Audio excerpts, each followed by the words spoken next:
Good morning, তোমরা সবাই কেমন আছো? আশা করি খুব খুব ভালো আছো। রাই স্টোরি চ্যানেলের নতুন একটা ব্লগে তোমাদের অনেক অনেক স্বাগত। তো দেখতে পাচ্ছ আজকে আমি করে নিয়েছি করলা চচ্চড়ি। এতে কুমড়ো, বেগুন, আলু দিয়ে আর একটু বড়ি দিয়ে করলা চচ্চড়ি করে নিয়েছি। আর করে নিয়েছি আমার দুষ্টুর জন্য, দুষ্টুর পাপার জন্য একটু চিকেন স্যুপ।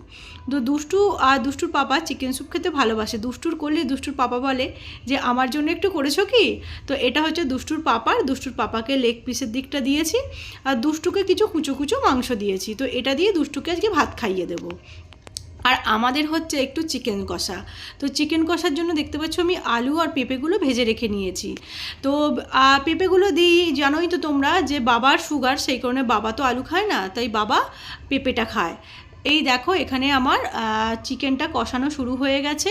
তো এবার মশলা থেকে তেল ছাড়তে শুরু করে দিয়েছে। তো চিকেনটা ভালো করে কষানো হলে, চিকেনটা না একটু বেশিক্ষণ কষাতে লাগে, তাহলে টেস্টটা খুব সুন্দর হয়। আর চিকেন রান্না করতে আমি একটু বেশি তেলের পরিমাণটা দিই, তাতে টেস্টিও হয় আর খেতেও খুব ভালো হয়। তো সেই কারণে আমি দেখতে পাচ্ছ বেশ তেলটা ছেড়ে দিয়েছে মশলা থেকে, আমি কষাচ্ছি অনেকক্ষণ ধরে। তো তোমাদের সঙ্গে সেই ভিডিওটা ওই জন্য আমি একটু দিয়ে দিলাম। তো চিকেনটা কষানো হয়ে গেলে আমি কিন্তু আজকে আলু দিয়ে চিকেন কষা করব। এই দেখো আস্তে আস্তে চিকেন থেকে কত জল বেরোচ্ছে, চিকেন থেকেও জল বেরোচ্ছে। এবার পেঁয়াজ, আদা, রসুন, টমেটো বাটারও জলটা বেরোচ্ছে। তো সেই কারণে দেখতে পাচ্ছ আমি ঢাকা দিয়ে দিয়ে কষছি। তো এতটা জল বেরিয়ে গেছে। আমি চিকেন কষাতে কিন্তু বেশি জল দিই না, আলু দিয়ে কষলে তখন পরিমাণ মতো জল দিয়ে দিই, আলুটা সেদ্ধ হওয়ার মতো। দেখো চিকেনটা আমার কষানো হয়ে গেছে ভালো করে। এবার আমি একটু জল দিয়ে আলু আর পেঁপেগুলো ভাজা দিয়ে দিয়েছি। এবার আমি ঢাকনা দিয়ে চাপা দিয়ে দেবো। এই দেখো সকালবেলা রান্না খাওয়া সেরে বিকেলবেলা আমি আর আমার বর বসে গেছি পাখার ভিডিওটা তোমাদের সঙ্গে শেয়ার করব বলে। তো তোমাদেরকে বললাম পয়লা বৈশাখে সোনার দোকানে যেমন টাকা জমা দিলে গিফট দেয়, তো সেরকমই আমাদের টাকা জমা দিতে এই সিলিং ফ্যানটা গিফট করেছে। তো এটা একটা বর্ষা কোম্পানির সিলিং ফ্যান। চলো তোমাদের ভিডিওটা আমি শেয়ার করে দিই যে ফ্যানটা কীরকম, টোটালটা তোমাদের খুলে আনবক্সিং করে দেখিয়ে দিচ্ছি। ব্রাউন কালার দিয়েছে, এই যে এইগুলো দেখেছি।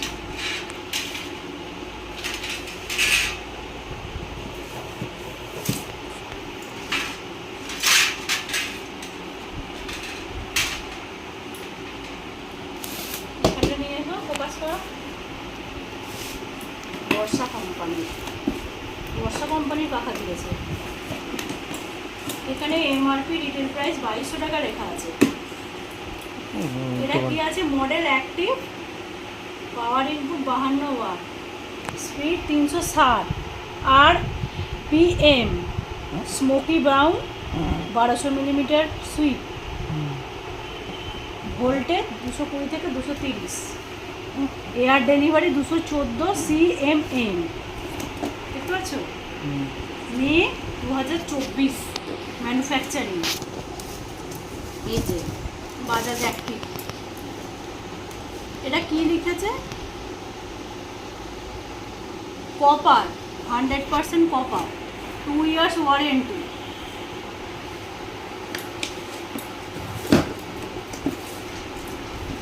এটা 2200 টাকা নেবে রিটেল প্রাইস। কত নেবে এটার দামটা? 1550। 1550, 1600 টাকার মধ্যে। যাই হোক, সোনার দোকান থেকে সিলিং ফ্যান দিয়েছে আমাদের।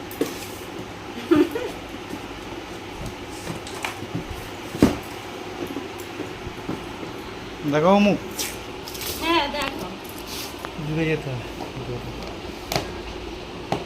দুটো না সেই ছাতাওয়ালা আলো কিনে নেবে, সবচেয়ে ভালো। যেমন ক্যামেরা করতে গেলে নিয়ে যায় বলো, তাহলে ওরকম দেখ কোণে একটা বসিয়ে দিলে গোটা ঘরটা আলো হয়ে যাবে, তখন তুমি এরকম ভিডিও বানাতে পারবে।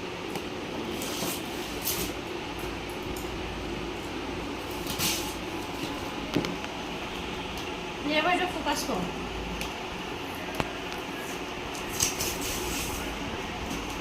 নিয়েছে বাবারে, প্যাকিং বলে। এই যে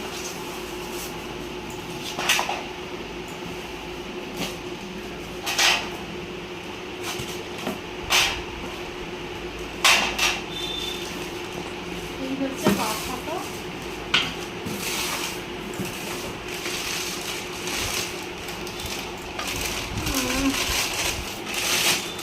এই যে এরকম দেখো, ভালোই পাখা দিয়েছে তো। এরকম design mat finish. Mat finish না, ওয়ান স্টার। স্টাডি হয়। এই হচ্ছে পাখা।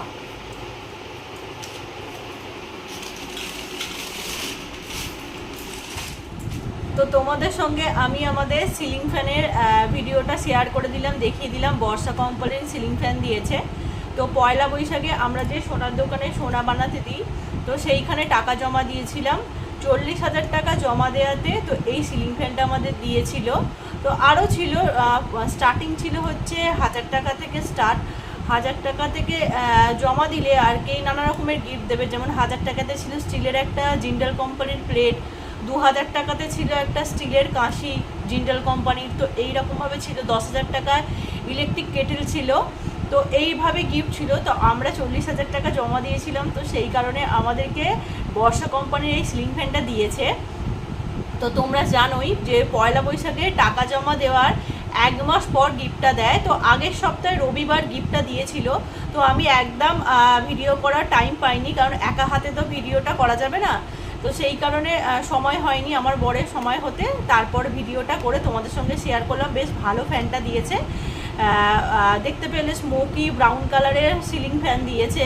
তো এটা হচ্ছে পয়লা বৈশাখের গিফট, তো তোমাদের সঙ্গে শেয়ার করে দিলাম।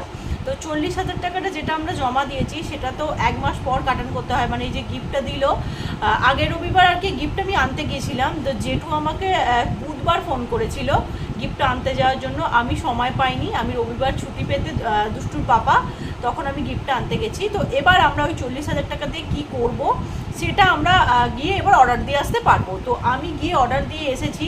ওই 40,000 টাকাটায় দুষ্টুর ঠাম্মার একটা বালা করতে দিয়ে এসেছি, অর্ডার দিয়ে এসেছি। তো বালাটা করতে কত কী খরচ পড়বে এখনও বলেনি। তো একটা রুলি বালা করতে দিয়ে আসা হয়েছে, 25 নম্বর সাইজ আমার শাশুড়ি মায়ের, 25 নম্বরের মাপ দিয়ে আসা হয়েছে। তারপরে বালাটা রেডি হয়ে এলে তোমাদের সঙ্গে সেই বালার ভিডিওটা আমি শেয়ার করে দেবো, দেখিয়ে দেবো যে পয়লা বৈশাখে আমাদের 40,000 টাকাটা জমাতে যে কীরকম বালা হয়েছে। তো ওতে তো আরও টাকা লাগবে, 40,000 টাকা তো আর রুলি বালা হবে না। তো কত কি খরচ পড়লো রুলি বালাটা করতে, কীরকম ডিজাইন হলো, সব কিছু তোমাদের সঙ্গে শেয়ার করে দেবো পরের ভিডিও। আজকের মতো টাটা, বাই বাই।